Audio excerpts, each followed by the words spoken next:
नहीं रही कि भाई ममता बनर्जी जो है वो कांग्रेस को घेरती हुई नजर आ रही हैं। वो तो ताकत थी आपके इंडिया गठबंधन की, सबको लड़ना था मिलकर मोदी के खिलाफ। आप एक दूसरे के खिलाफ लड़ते हुए दिखने लगे, फिर कहेंगे कि मुद्दों पर सरकार बात नहीं करती। पहले तो सभी को बहुत बहुत नमस्कार है गरिमा जी। गरिमा, बहुत देर से मैं सुन रहा था, साजिया जी को भी मैंने सुना, मैं आपके प्रश्नों का भी उत्तर दूंगा। लेकिन सबसे बड़ी बात क्या है, जब वो सिलेंडर वाली बात आप बोलते हैं ना 2014 वाली, जो स्मृति ईरानी जी बहुत मुश्किल से उन्होंने सिलेंडर उठाया होगा, उस समय क्या था ना कि जो मीडिया थी वो स्वतंत्र थी, उसमें गरिमा थी, उस समय मीडिया की गरिमा थी। आज जब हमारे जो किसान भाई बहन जब सड़क पे उतर जाते हैं और जिस तरीके से मीडिया पहुंच नहीं पाती है, ये मीडिया की गरिमा दर्शाता है। हमारी बात छोड़ दीजिए, हम तो शायद एक बहुत ही एक राज्य की पार्टी है, बहुत बड़ी पार्टी नहीं है, लेकिन हम सड़क पे हैं। बंगाल ने चुन लिया है कि बंगाल को किसको चुनना है, 2024 में भाजपा का क्या करना है। तो एकला ये चलो, देश की बात है। मानव एक सेकेंड, ये बताइए कि भाई संयुक्त विपक्ष को मोदी के खिलाफ लड़ना था, ऐसा आपका एक नैरेटिव था। आप सबको मुद्दों की आवाज उठानी थी। पश्चिम बंगाल में कोई और मुद्दा हो सकता है, यूपी में कोई और मुद्दा हो सकता है, दिल्ली का कोई और मुद्दा हो सकता है, लेकिन महंगाई, बेरोजगारी, गरीबी, किसानी, ये तो पूरे देश के मुद्दे थे जिन पर सबको इकट्ठा होकर लड़ना था। दिख कह रहे हैं आप इकट्ठा लड़ते हुए? गरिमा जी, देश को बचाने की लड़ाई में अगर कोई महिला सबसे ज्यादा अग्रसर है तो ममता बनर्जी है। आपको भी पता है, पूरे देश को पता है कि बंगाल में भाजपा का क्या जनाधार है, कांग्रेस का क्या जनाधार है, सीपीआईएम का क्या जनाधार है और टीएमसी का क्या है। टीएमसी, लेकिन ये तय नहीं हुआ था ना मानव, कांग्रेस नहीं कि भाई अलग अलग बंगाल का आप बंगाल बखान करेंगे।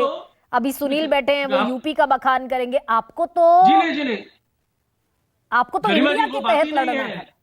वो बात ही नहीं है। हम इंडिया के तहत ही लड़ रहे हैं और हमने और हमारे जो नेता है इतना बड़ा मन दिखाया कि भाई नहीं, आपका जहां भी हम आपको 2 सीटें देंगे, कांग्रेस को डिसाइड करना है। यहाँ पे एक कार्टून बैठे हैं कांग्रेस के, अधीर रंजन चौधरी, और कौन मैन ऑफ बीजेपी। वो बीजेपी से प्रश्न नहीं करते हैं, वो कौन मैन है भाजपा के, वो ममता बनर्जी से प्रश्न करते हैं। गठबंधन की जो मर्यादा है, जो गरिमा है, वो कौन निभाएगा, कौन उठाएगा। और हम आज भी प्रतिबद्ध हैं। और सुनिए, हमारी लड़ाई भाजपा को हराने की नहीं है। मोदी जी हार रहे हैं, अच्छे दिन आने वाले हैं कि मोदी जी जाने वाले हैं, ये सुन लीजिए। और ये जो बोलते हैं ना अच्छे दिन, स्मार्ट सिटी, ये सब रेप्लिका देश में सब दर्ज हो गया है। कांग्रेस अगर 40 सीटों पर, बेवकूफ नहीं है। ममता बनर्जी कह रही है 300 लड़ेंगे, 40 भी हासिल कर लेंगे, इसका मुझे संदेह है।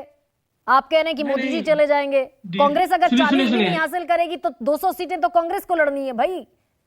बिल्कुल। अरे हम तो आपको क्या बोल रहे हैं कि भैया दक्षिण भारत से लेकर पूर्वी भारत तक जितने भी राज्य हैं, कहीं भाजपा नहीं दिखेगी। और जो हिंदी हार्टलैंड जिसकी बात भाजपा करती है, जिस तरीके से वो धर्म की राजनीति करती है, हम धर्म की राजनीति नहीं करेंगे।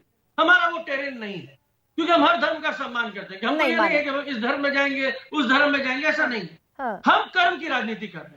हमने कर्म की राजनीति के लिए देश को अवगत कराया है, देश को जागरूक कर रहे हैं, जनता के पास जा रहे हैं। चाहे राहुल जी की न्याय यात्रा हो, चाहे ममता बनर्जी की पद यात्रा हो, सब इसी लय में चल रही है। सपा की साइकिल यात्रा हो, सब चल रहे हैं। दिख नहीं रहे हैं, क्यों नहीं दिख रहे हैं? और उसके बावजूद सरकार, मीडिया की गरिमा नहीं रही। अरे गरिमा जी, उसके बावजूद सरकार को मुद्दों पर नहीं ला पा रहे हैं आप। ये तकलीफ संसद में दिखी आज सुनील साजन। अच्छा गरिमा जी, अभी हफ्ता भर पहले पूरा चक्का जाम हुआ था ट्रक वालों का, कितने चैनलों ने दिखाया था जी। अभी कुछ दिन पहले जो महाराष्ट्र में इतना बड़ा आंदोलन चल रहा है, कितने मीडिया दिखा रही है जी। अभी कुछ ही दिन पहले टमाटर जिस तरीके से सड़क पर फेंक दिया गया, दूध फेंक दिए गए, हमारे किसान आत्महत्या करने लगे, किसने दिखाया जी? आप रोज सबसे बड़ा सवाल देखा कीजिए मानव, रोज देखिए आप सबसे बड़ा सवाल किसान पर, बेरोजगारी पर, महंगाई पर, टमाटर पर। गरिमा जी, ये जो 7 बजे का समय है ना, जो स्लॉट है आपका, मैं भाग्यशाली हूं कि मैं इस स्लॉट में हमेशा बहुत बार हिस्सा बना हूं। और मैं आपको मन से नमन करता हूं, क्योंकि जब मैं आपके प्रश्नों को देखता हूं या सुनता हूं, या फिर आपके डिबेट्स को जब मैं सुनता हूं और जब चयन करता हूं, मुझे जो इसकी जो मापदंड अगर रेटिंग दी जाए तो ये देश के लिए नंबर 1 रेटिंग है। ये देश के लिए नंबर 1 रेटिंग है। इसको मैं और आप छीन नहीं सकते, क्योंकि आप देश हित में बात कर रहे हैं, आप देश हित में प्रश्न कर रहे हैं। और जो गरिमा मैं मीडिया की बात कर रहा हूं वो इस चैनल की बात नहीं है, वो मूलत तो बहुत सारे चैनलों की बात है जिसको बहुत बड़े उद्योगपति ने खरीद लिया। लेकिन मानव, वो आज ये से सवाल मोदी नमक पूछना कर भी रहे हैं। अखर जाता है ना, कई दफा ये सवाल पूछना भी अखर जाता है, इसका पूछेंगे तो ये नाराज, इसका पूछेंगे तो ये नाराज। लेकिन सुनील साहब देखिए मानव, गरिमा जी, नाराजगी जो है ना गरिमा जी, नाराजगी जो है वो मन की बात है। मैं नाराज हो सकता हूँ, दुश्मन थोड़ी ना होऊंगा। ठीक है, तो मैं एक दुश्मन और है जेन्युइन देश के। सवाल सुनील साजन से पूछ रही हूँ। सुनील,